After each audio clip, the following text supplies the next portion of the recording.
Hey everyone, I have a review for you this evening. I just finished watching Artemis Fowl.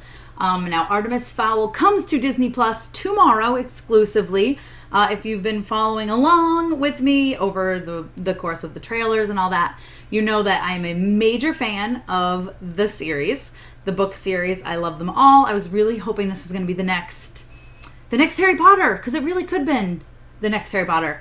Just a whole bunch of movies and just stuff you look forward to year after year. And I was really, really, truly having my fingers crossed for that. But the trailers had me still excited because I don't mind, and I've said this many times, I don't mind if little things here and there are changed throughout from book to movie form, right? That's kind of why I don't mind the comic books when they change stuff. It's nice and it's refreshing because I don't sit down to watch the movie and know exactly what's going to happen. I like to be surprised, and I like twists, and I like turns. But let's get my full review of Artemis Fowl. Hey, Tessa from Mama's Geeky here. Thank you so much for stopping by my YouTube channel. All right, you guys. So like I just said, I don't mind when there's a few changes here and there. However, there were a lot of changes from the book. Now, not only were there a lot of changes from the book, for example, Artemis Fowl's dad is in it from the very beginning, which his dad isn't even a part of the first book. His mom's a part of the first book, and she's not even in this. There's things like that are like, all right, like Commander Root is a guy. They made Commander Root a female. Fine, whatever. Changes like that, like, but the dad really got me. The mom really got me. And then they have Foley, and Foley's not even wearing his like aluminum tin hat that he wears. Like, his whole point is he's afraid that the Mudmen, humans, are gonna, like, read his brain, read his mind, and he wears that in the book constantly. That's like a big part of who Foley is, and they didn't do that, which was a little frustrating. So there was lots of things, like, if you're fans of the book, there's a lot of things that are going to frustrate you. Not only that, but they took book one and they took book two and they mashed them together. But they didn't mash them together chronologically. They mixed them all over the place. There's the big bad. I don't even want to say who the bad person is because I don't want to give it away for some of you. But for those of you who've read the book are going to be like, I knew it. I knew it was going to be. As soon as we saw this person, and I was like, they're not going to do that. They're not going to do that. And this person doesn't even get introduced until the second book. Like, there's crazy things that happen. It's all mixed-matched, and so it makes the whole movie itself disjointed. Not only that, like, it felt really rushed. Like, they were really trying to get to that action point. If you've read the book, there's the scene where the troll goes through Fowl Manor. I mean, they are just rushing to get to that point. And then that point doesn't really deliver. I mean, it's an action scene. It's fun. There's a troll, but there's just so much that they missed.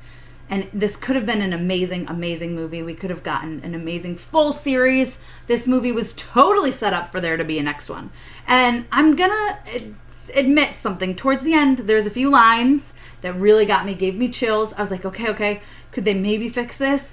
But then the more I think about it, I'm just not sure that they can fix it. I mean, literally words that come out of Artemis Fowl's mouth that I thought were amazing that gave me chills was, I'm Artemis Fowl, and I'm a criminal mastermind. And I was like, yes, you are, Artemis. Like, that is awesome. But, like, I mean, he gets introduced into the fairy world by Butler, who, by the way, won't even be called Butler, which is crazy because his name is Butler. Like, they call him Butler. That's his last name.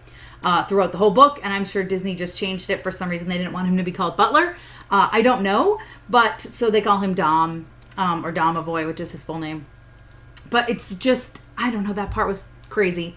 Josh Gad was great, though. He's Mulch Diggums, who's one of my favorite characters from the books.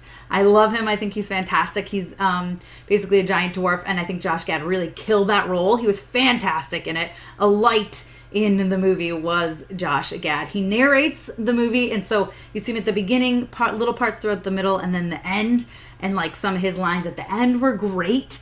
So he was good. He was really, really good. The graphics were pretty good when Mulch opens up his mouth. So the reason he's called Mulch Diggums, if you guys don't know anything about the story, basically he's a giant dwarf, and the way dwarfs move is they can dig tunnels. They open up their mouths and they dig, and then the dirt either stays inside or it can come out their butts. which you do see, which was interesting. You don't see butts, don't worry, like he's wearing underwear and you just see the dirt come flying up. But he was good. He was really, really good. The graphics of doing that was decent, opening up a giant mouth. Like, it wasn't bad, it was good. The graphics of the fairy world were really cool. Holly Short was... She seems so young, and here's the thing. She's young for a fairy. She's like 84 years old. They say in the movie, I think that's about what she is at the beginning of the books, but I'm not 100% sure, but that sounds about right. And Commander Root is like 804 and looks old. Of course, that's Judi Dench, whereas Holly Short is looks very, very young. Very young. And I get it, but she looks about Artemis's age, and that just seemed off to me. Also, they are not at all friends. I mean, in the very beginning of the book, Artemis kidnaps Holly so that he can hold her for ransom and get money to fund himself trying to find his father, okay? And in this one, he kidnaps her for a different reason. And it's sort of the same, but not really. His plan still goes through with the dwarf and all this other stuff, but it's just... I don't know. I felt like there was a lot missing. There was a lot missing in this. This had such good potential, and they just... I think it's a lot of things added up to be just meh. Like, and like I said, they could potentially save it, but is Disney going to dump the money in to save it? Probably not. This ended up being a Disney Plus movie. It didn't even come to theaters. I don't know. It could have been so good because the books are so good. So you guys, if you have not read the Artemis Fowl books, I promise you read them. They're very, very good. I love them. I've read them several times. Really enjoy them. But this movie just... is it worth a watch? I mean, yes. But like, so fans of the book series, you're going to be upset. Did I enjoy the movie? It was okay. It's very middle of the road mediocre. It could have been better. I think just my love for Artemis made me like it a little bit more than I would have had I not even liked Artemis. Like, I think the certain lines that Artemis said, like, I'm Artemis Fowl and I'm a criminal mastermind, like, that pushes it a little more in my book, right? It raises up a little bit. Okay, I see what they're doing here. I get it.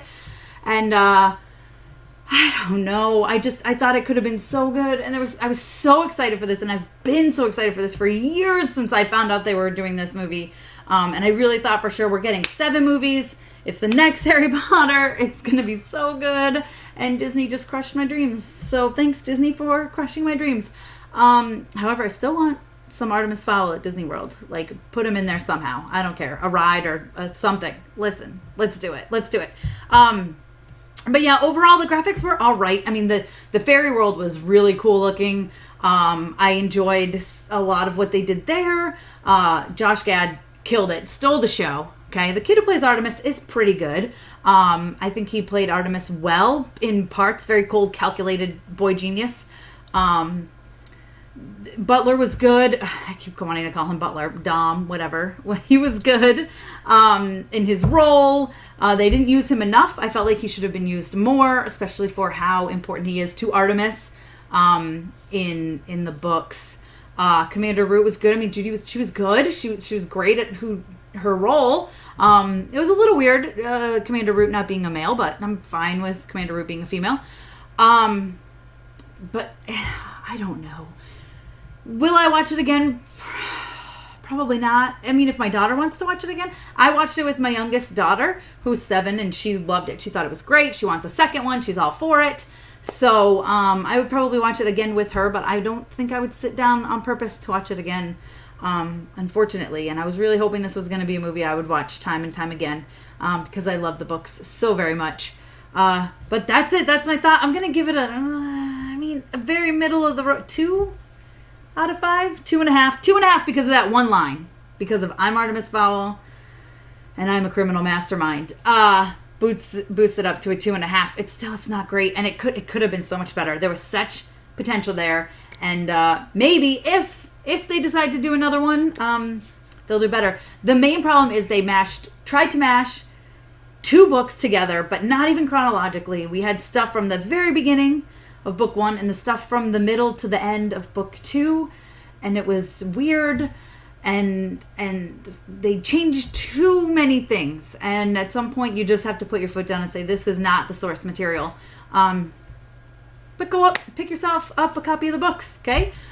And I hope you will like them. And if you do, come back and let me know in the comments what you thought. Be sure to give this video a thumbs up. Don't forget to subscribe, hit the notification bell. And Artemis Fowl comes out on Disney Plus tomorrow, June 12th. So if you feel like watching it, you can watch it there. Thanks for taking the time to watch this, guys. Bye.